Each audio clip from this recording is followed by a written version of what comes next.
Hi guys, this is the Physics AMS for Thursday. Question 1. The moment of force is direct. So when we apply this force on this object, the object will move in the counterclockwise. Then we use right-hand rules can find the direct is in the out of the plane. Then the convention, because it's move in the counterclockwise, so it's positive. Question 2. Which of these forces will produce a turning effect? For F1, F1 is moving in the F1 is on the same line of point A, so the moment of F1 on point A is equal to 0. Then F2, we extend F2, we can find here's the perpendicular distance, so F2 can cause the turning effect. For F3, also extend, here's the perpendicular distance of F3, so F3 also can produce turning effect. F4 is also in the same line of point A, so MF4 on point A is also equal to 0. F5 also extend, then do a perpendicular line. F5 can also cause turning effect. Question 3. The moment of F about vertex A. So about point A, the MF on A is equal to F times the perpendicular distance. F is equal to 20. Perpendicular distance is equal to 60 centimeter. 60 centimeter is equal to 0.6 meter. So the answer is 12. Question 4. The moment of this couple. Also use this equation. M is equal to F times perpendicular distance. F is 15. Perpendicular distance is equal to 2 centimeter, 0.02 meter. So the answer is 0.3. Question 5 is same as question 3. Question 6. Measure the turning effect. We use the perpendicular distance. Perpendicular distance is also called torque. Question 7. In which direction will produce a maximum torque? So we know when the force is act perpendicular to the object, we can produce maximum torque. So direction 1 is the maximum. Question 8. What is net moment about point O? So the net moment is equal to F1 plus F2 plus F3. First, we need to find the direction. F1 is moving in the same line of O, so it's equal to 0. F2 is moving in the counterclockwise, so it's positive. F3 is moving in clockwise, negative. So then F2 on O is equal to F2 times perpendicular distance. F2 is equal to 20. Perpendicular distance is 2. So the moment of F2 is 40.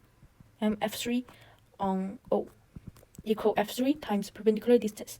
F3 is 15. Then perpendicular distance is equal to 3 plus 2, 5. Answer is 75. The net force, so we need to plus them. For F3, it's moving in the clockwise, so it's negative 75.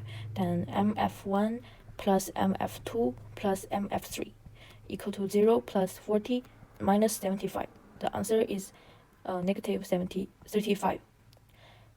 So the magnitude is 35, but the direction is moving in the clockwise because it's negative. Question 9. The force creates a moment of negative 40. What are the possible points of application of F? So because the moment of this force is negative 40, so the direction have to be clockwise. We just find which force is moving in the clockwise. P and the Q are it's all moving in the counterclockwise, positive. S is near in the clockwise way, so it's moving in clockwise. T also clockwise, negative. So T and S is negative, can be the application of F. Question 10. the net moment of these forces means F1 plus F2 plus F3. The net moment is equal to mF1 plus mF2 plus mF3. First, mF1, F1 is equal to 8, F2 is 10, F3 is equal to 4. First, we need to find the direction of each forces. F1 is moving in the counterclockwise, so it's positive. F2 is in the same line of A, so it's equal to 0. F3 is clockwise, negative.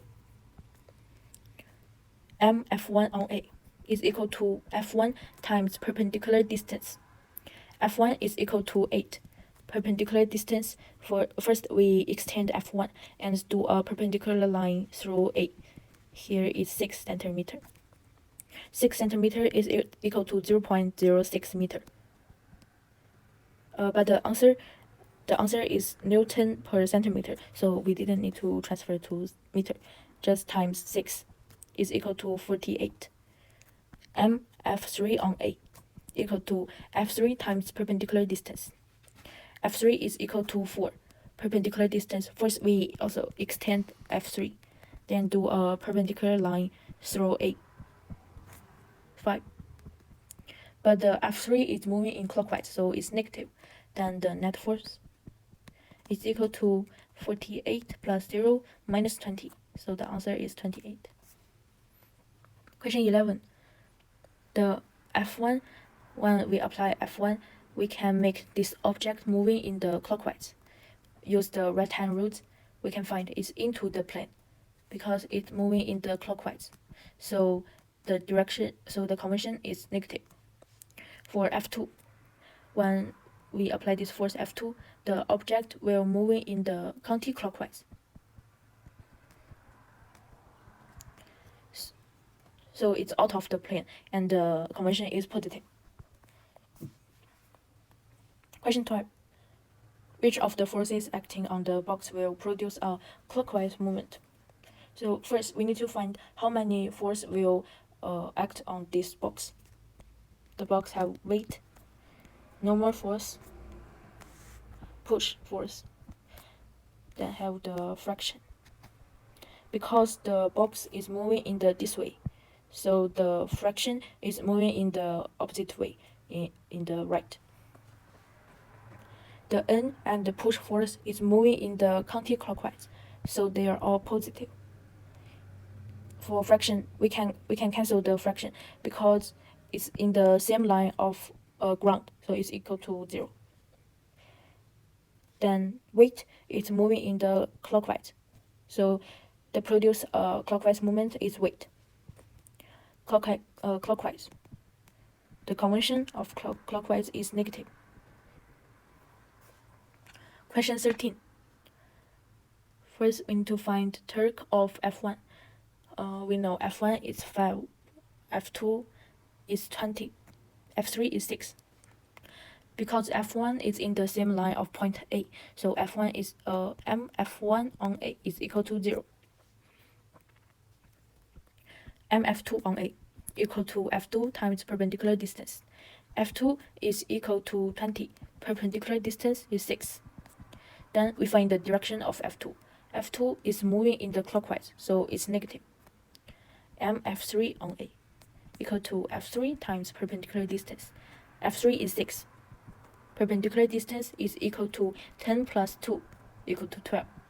The answer is 72. The F3 is moving in the counterclockwise, so it's positive. Then we find the net torque. Net torque is equal to F2 plus F3, negative 120 plus 72, equal to negative 48. Question 14. A spool has inner radian. Inner radian is here, 10, and the outer radian, 15. Through here to this point, 15. We need to find the magnitude of moment created by 200 Newton forces. M is equal to F times perpendicular distance. F is equal to 200. Perpendicular distance is equal to 50 times 2. Perpendicular distance is through here to here. So it's 15 times 2 equals 30. 30 centimeter. 30 centimeter is equal to 0.3 meter. So we can get answer 60. Then the question B, the force F exerted on A. When we apply these forces, the A will move in the left. So the direction of A is left force. The B is opposite of A because they are coupled. So it's in the right force. C, the magnitude of F. We know two more forces of equal magnitude F are applied to the inner radiant. The radiant change into inner. We need to find the magnitude of F. So m is equal to F times perpendicular distance. Then F is equal to m divided by perpendicular distance. M is same as A, 60. But the perpendicular distance change to the inner radian through here to B, equal to 10 times 2, same as 10 plus 10, 20 centimeter, equal to 0.2 centimeter, 0.2 meter. So the answer is 300 Newton. Okay, thanks for watching. This is the all for tomorrow exam.